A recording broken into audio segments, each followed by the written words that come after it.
Hey everyone, this is part one of a series on spinal decompression. So I'd like to cover spinal decompression because a lot of people have pain in their spine, and I think it's a really valuable tool in order to help increase the longevity of your spine, to just generally feel better, less restricted in your movements. So first, let's just define what spinal decompression is. It's where you take your spine and you're going to pull it apart. You're putting some kind of force on it to make it go longer, which is in direct opposition to what gravity is doing all day.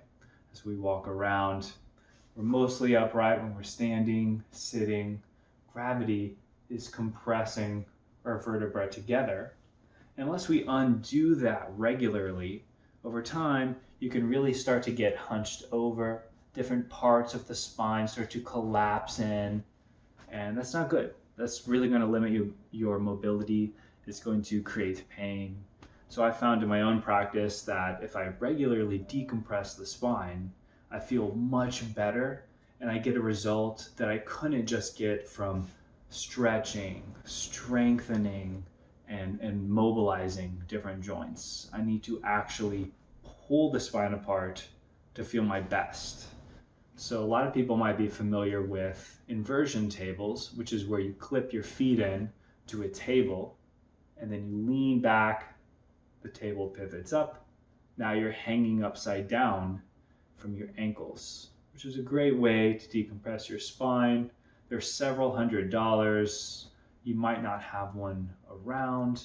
So I thought it'd be cool to show you some different ways to decompress your spine.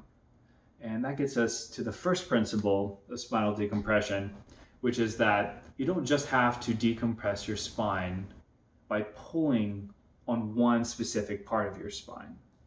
You can decompress it by leveraging off of different parts. For example, I could hang from my hands, and that's one way to leverage on my spine. Really decompresses the middle spine, your low back is dangling down, decompressing as well. I could decompress from my head, and that's really going to help my neck out. I want to focus on that. I want to make it extra powerful for the cervical spine. I could do something that leverages from the head. If I want to target the middle spine, I could leverage from the shoulders. That's really going to help decompress the middle.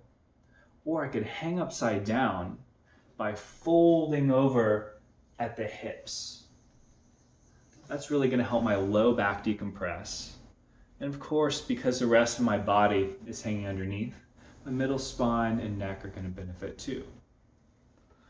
And lastly, I could pull from the feet.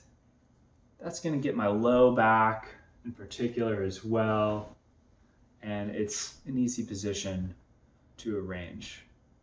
So all these different leverage points are just so helpful for your spine.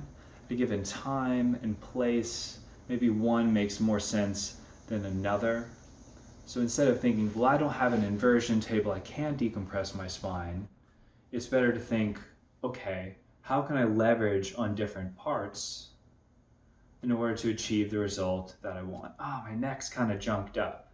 I could try stretching it. It's not working. I don't know what to do. Instead of taking Tylenol or something like that, maybe I decide first to try decompressing by leveraging from the head. So in part two of the series, I'll cover hanging from the hands and some different ways to do that. Hope you stick around. Hope you enjoyed the video. Thank you so much.